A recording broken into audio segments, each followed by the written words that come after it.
Hi, my name is Anuj Gupta. I'm from Tag Investments. We are into insurance, investments, taxation, and advisory services. Today, we are going to talk about designer STP. Yes, you heard it right, designer STP.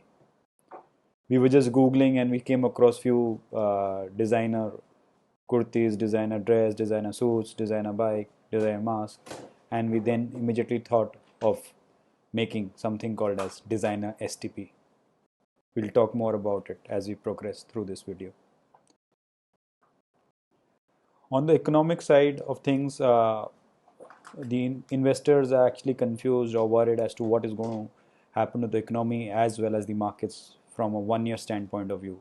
While everybody is sure that in the next 3 to 5 years we would recover very, very strongly, because India stands a good chance as far as you can say a recovery front is concerned from a global standpoint of view.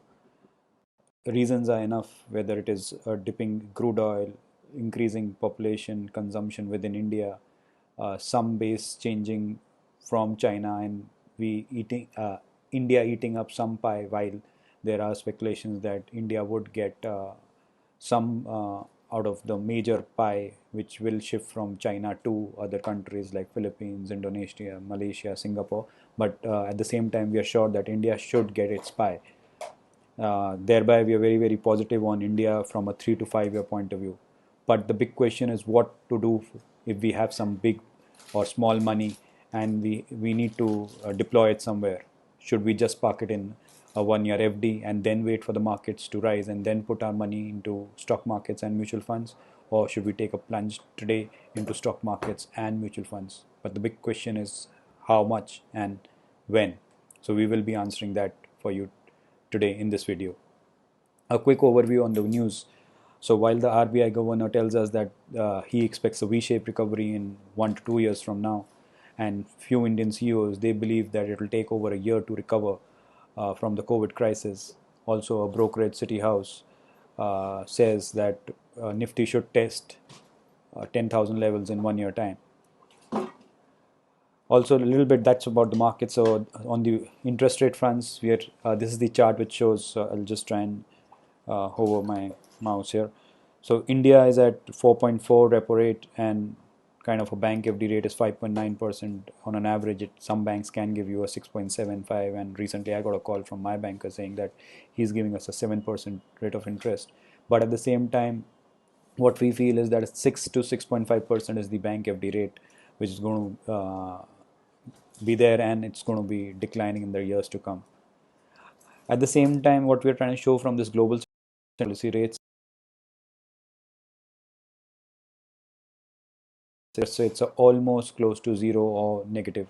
I was talking to one of my NRI investors in US, and he cited that the interest rate there in his bank, which the American bank is giving, is 0.1%. That's almost nothing. Also, just taking a look at what the market is doing from the last 5 years point of view, we're talking about the Nifty 50 here. So just to give you a visual appearance, the levels which we were at in 2015, that's a 5 year chart. So 2015, we've almost touched that here. So if I was to just give you a analysis, yeah, yeah. So we're almost at the same level where we were 5 years back.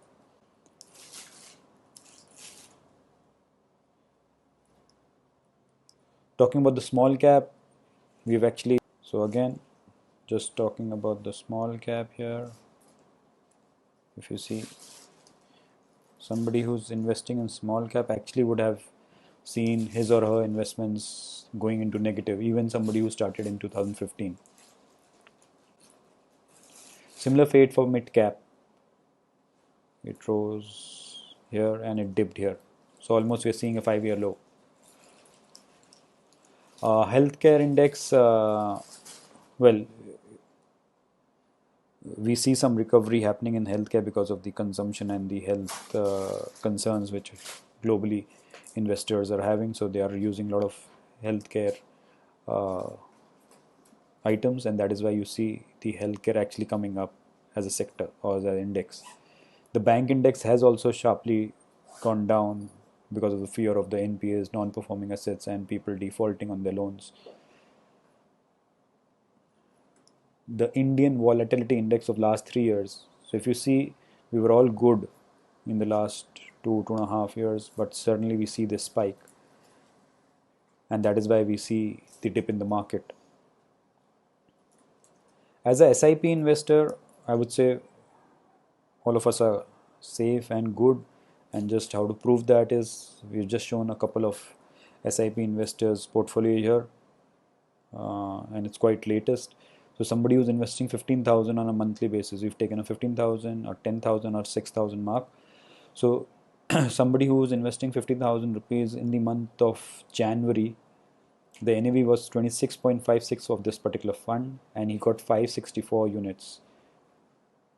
Then in the month of Feb, the NAV rose to 27.5 from 26.5, and his number of units, in the same amount he could buy lesser units. But come in the month of March, when the NAV is dipped drastically, actually he could buy more units. And if you see in April, when the NAV is dipped even further, he could buy a whopping 828 units as compared to 564 units which he just bought in the month of January. So that's the beauty of investing through SIPs. So from a SIP standpoint of view, I think all of us are good, and one should continue investing in SIPs. But yes, one should monitor, and one should rebalance in case if the performance has not been good from last 2 to 3 years. And in the recent times, if you have some specific sectoral exposure, you should diversify it to a multi-cap or a large cap precisely. Now, so coming to the big question here, as an investor, 1 साल की FD कराएं या Sensex में डालें? Meaning to say that if you have some money, some spare money, or even if you have already invested in Sensex, or if you have already investing in stocks or mutual funds, if you withdraw, where would you go? You would go to a bank FD and then wait for the markets to recover for a year or so, and then again come back to Sensex or mutual funds or stocks. So we're just trying to give you an analogy here. Say an investor has 11 lakh rupees to invest, or somebody who's already invested in mutual funds, stocks, and wants to withdraw and reinvest it after a year, and is thinking to go back to a bank FD. So what should he or she do as an investor? So we are tentatively at 30,000 level, Sensex level. So you can start with 1 lakh rupees, and we've taken a scenario where we see the Sensex going down by 2,000 points. You can again make an entry in Sensex through stocks, through mutual funds, and this time increase your investment to 1 lakh 20. If you see a dip further, increase your investment to 1.4, then to 1.6, then to 1.8, and finally when there is a bottom, which if we were to compare it with 2008 crisis, we see Sensex dipping down to 20,000 levels in the coming 3 to 6 months. That's the worst case scenario, by the way. So in case if that happens, then you can increase your investments to 2 lakh rupees. Starting with 1 lakh, take an incremental exposure to stocks and mutual funds from 1 lakh going up to 2 lakhs. What if the market goes up from here? Which is unlikely, but if it goes up in the next 1 year, if you see, then instead of 1 lakh, put 80,000. Then it goes up further. Then put another 60,000. Then put another 40,000. Then another 20,000. And in case if it reaches 40,000 in 1 year, sell and book your profits. Yes, we will be telling you when to enter, and we also will be telling you when to sell. So this is what a breakup of 11 lakh rupees or anything as per your, it can be 1 crore 10 lakhs, it can be 1 lakh 10,000 rupees, it can be 11,000 rupees for that matter. But the point what we are trying to make here is that take an incremental exposure into the stock market or into the mutual funds market. If you have some lump sum money, put it either into a bank deposit and take incremental exposure as shown here, or just simply put it into a liquid fund and do a designer STP as we term it, which means as per the Sensex level, make an entry into the stock market via through direct stocks or through mutual funds. Thank you so much.